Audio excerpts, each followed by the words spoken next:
I was viewed as unseemly by the conservative establishment because the conservative way of doing things, it's not to go set up a card table. No, definitely not. It was to speak properly and to go to Stanford and to get the highest possible education.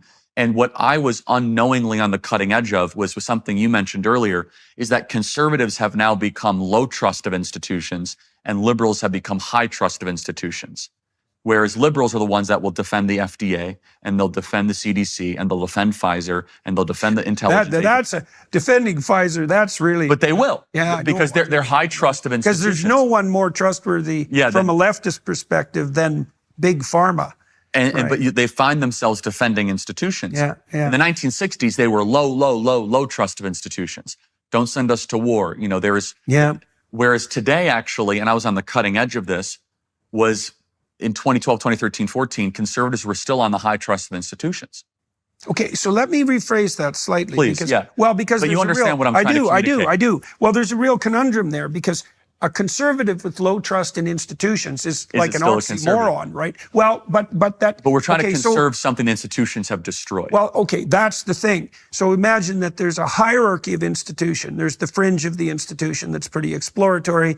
You can move into the center that's more conservative. Then you can move right to the bottom, which is, well, what? Well, I would say it's religious. Fundamentally, like as you move towards the core, that's right. You move towards what's more religious. And so the conservative stance isn't anti-institution.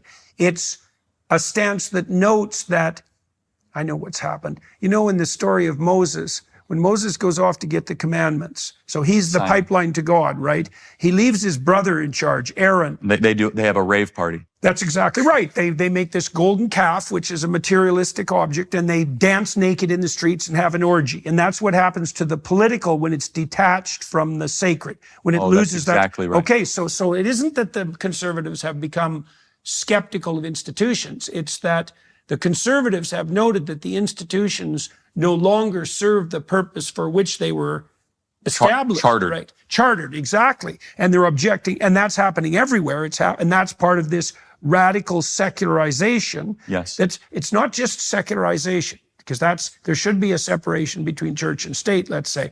It's not that the institutions have become secular. It's that they've turned 180 degrees from their original orientation and are now rampaging as madly as possible in the other direction. So the universities are no longer the fortress walls against the barbarians. They're actually the voice of the barbarians, right? Hence the pro-Hamas demonstrations on campus. Or the Black Lives Matter stuff, or the transgender stuff. It's right. Very well said. Exactly. Okay, but we got to get that terminology exactly right, because it's very dangerous for conservatives to conceptualize themselves as anti-institutional, because then they become indistinguishable from the radicals. Sure.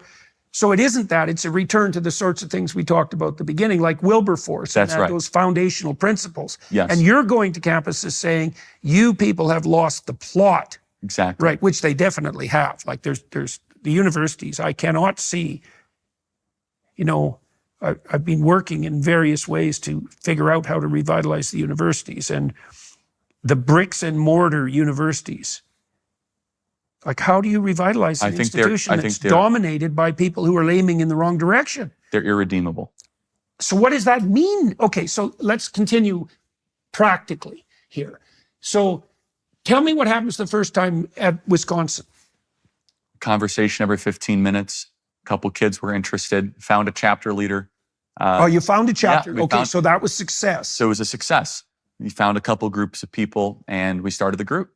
And then I did it at Marquette University because I had a friend that went there. And so you walked away from that. How did you feel when you Exhilarated. Walked away? You did. Because then I was able to go back to 2 or 3 people giving us money.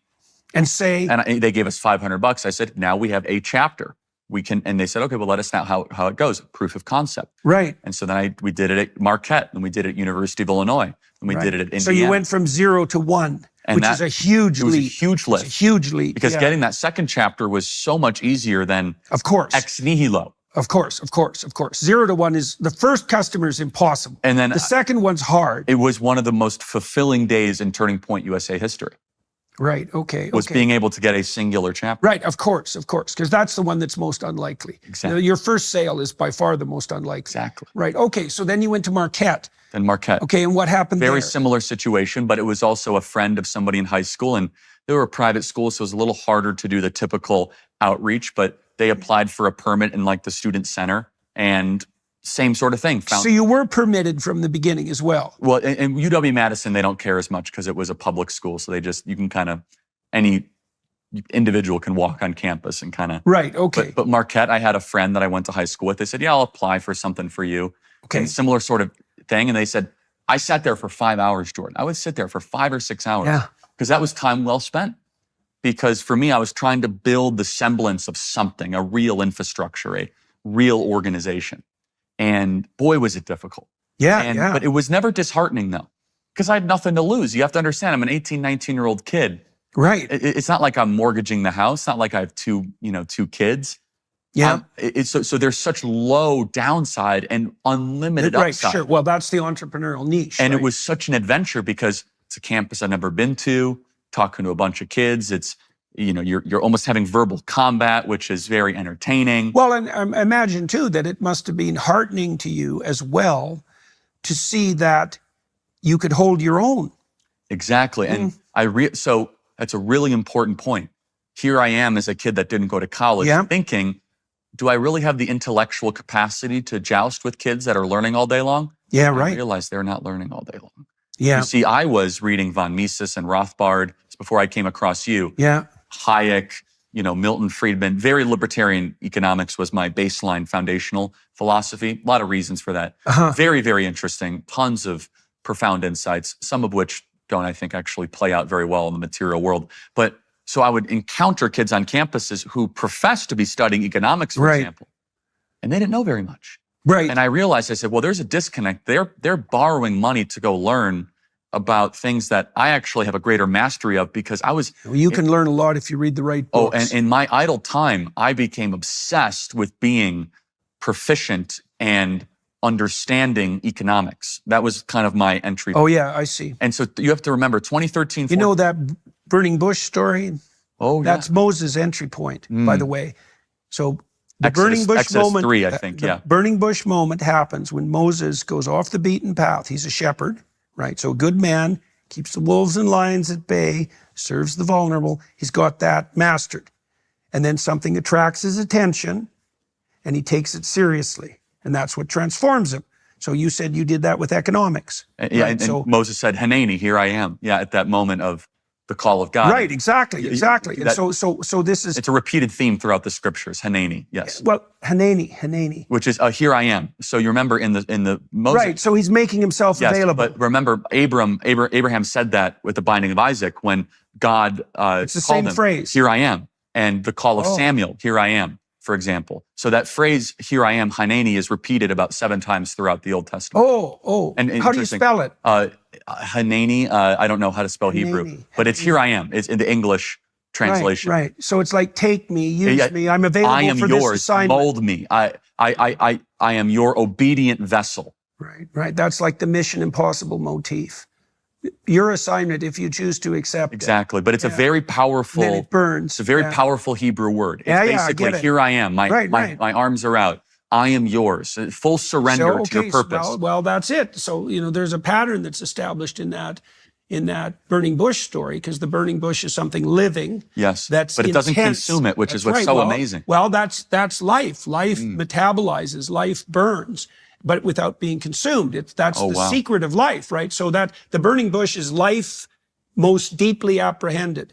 And Moses is being a shepherd. He's near Mount Sinai or Horeb, which is where heaven meets earth, and something attracts his attention. And then what happens to Moses is that he takes it seriously and he gets to the bottom of it, and that transforms him. So the idea is something like, if you watch for adventure and opportunity, if you watch for the pathway forward, something will grip your attention.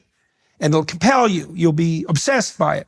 Well, you take that obsession seriously, you get to the bottom of things. That's what it was. That transforms you. Okay, so you were doing that with economics. And it's funny, as I went to the bottom of it, it actually brought me back to my Christian upbringing and my roots. Which is, well, that's what happens to Moses, because when he gets to the bottom of things, it's the voice of the spirit of his ancestors, right? It's because the voice eventually of God. I was reading Hayek, Road to Serfdom, Yeah. and I had kind of an aha moment. I said, there's a lot of good and evil claims in this book. Right. By what standard are they saying something is good? Right, exactly. So yes. it brought me back to my Christianity, because in the, the Road to Serfdom, it's all about the idea of how government tyranny will swallow society, will envelop it, but it happens in steps.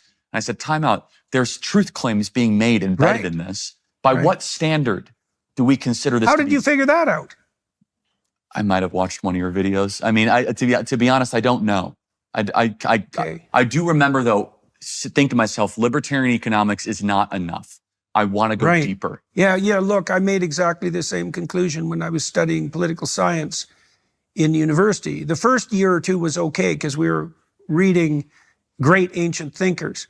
But then in my third and fourth years, when it started to become more specialized, the basic claim was that human beings are motivated economically, and then it became left. And I thought, no, that's not right. That's not right. Correct. There's a foundational. There's a substructure. That's why I started studying psychology. And so that's where I started to take, and I take my faith very seriously. I love your biblical series, your Exodus series, and your gospel series is terrific. You deserve a lot of credit for that.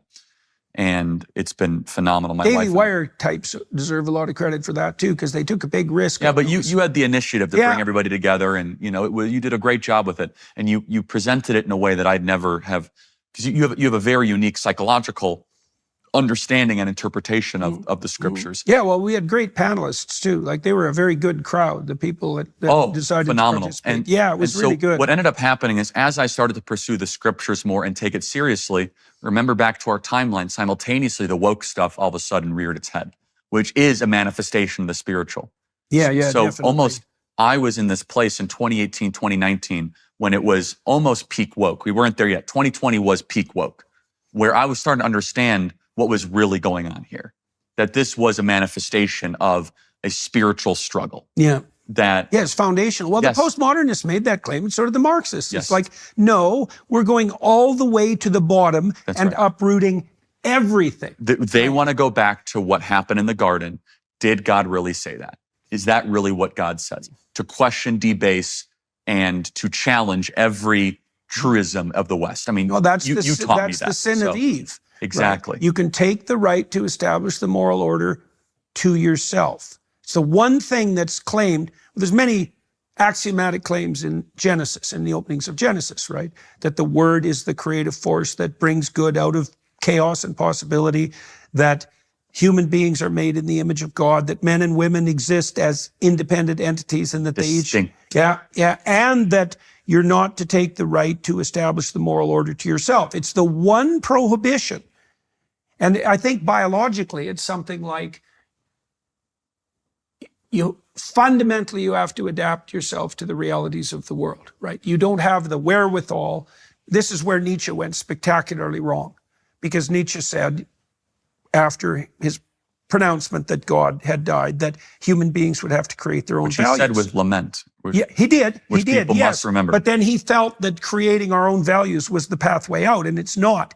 The pathway out is a return to the foundational values, right? And the more intense the crisis, the more toward the middle of the foundation you have to look. So it's not political, because this isn't a political crisis. It's truly the, what would you say? It's the ragged edge of the anti-Christian revolution. That's what it is. Yes. Yeah. So, but the hopeful part, to kind of bring this all home, is that we are seeing young men especially want to return to our roots. Yeah. They want to, so that goes back to the conservative element. What are we conserving? In some ways, we're actually trying to rebirth. We're trying to have a new birth of freedom, as Abraham Lincoln would say. Freedom and responsibility. Yes, because you can't have one without the other. No, and probably the right emphasis is responsibility. Remember, when God tells Moses to stand up against the Pharaoh, what he says, he doesn't say, tell them, let my people go.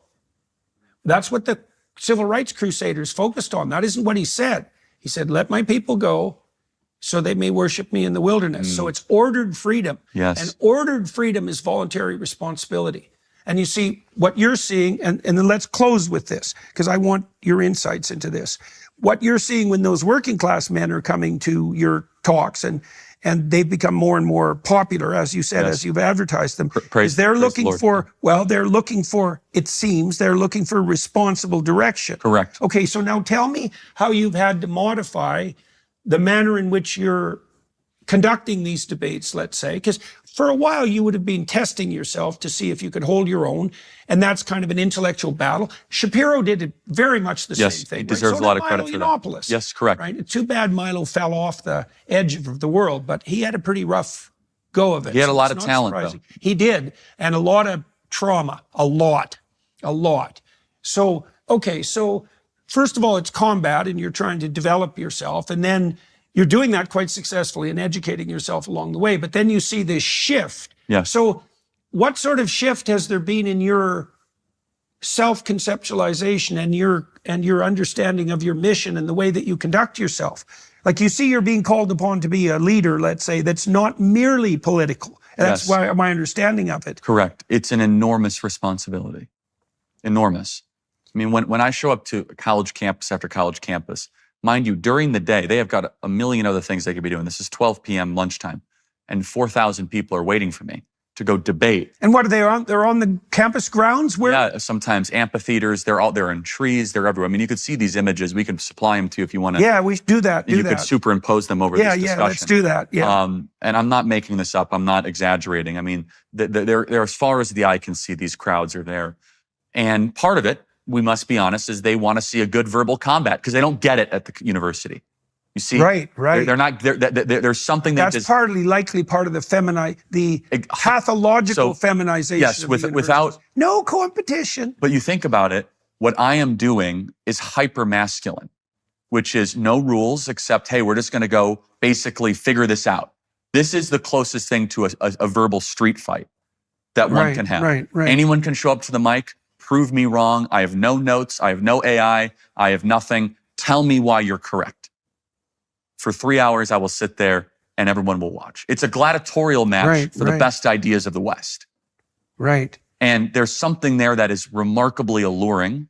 But for me, I also need to balance, as Christ would say, being as much truth, which of course I'm inclined towards, as love. So a lot of these kids are struggling. Oh yeah, that's for sure. Well, even that guy that you just talked to, and maybe we'll throw this.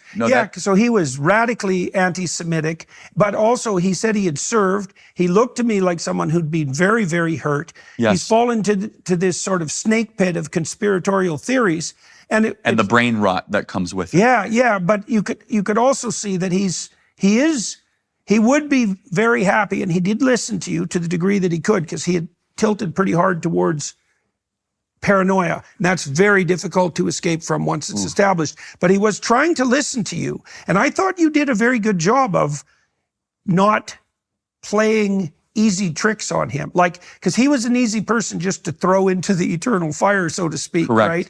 But there was part of him that was trying to find the way. Yes. Yeah. And that's 5 years ago, I probably would have just thrown him to the wolves. Right. So now I look at myself as a father of 2 kids, 31 years old. So I'm no longer a colleague of these college kids. I'm not quite a professor, but I have a little bit more wisdom, a little bit more life experience. So I'm trying to be more tender when I see someone that is not overly aggressive. Now, if someone comes and they say, you're the worst person ever, they start insulting me, I'll kind of meet them at their own frequency to try to just make an example out of them. However, that one guy, I could see that's a very deeply hurt individual. Very, yeah. And so is that a type of guy that I want to just make fun of? I tried to say, hey, can I have a loving conversation with this person? And it's tough, man. It's tough because those are unloving ideas that he was espousing. Oh, yeah, definitely. Well, that's that issue of trying to love your enemy. Okay, so maybe we'll close with this, a little investigation into what that means.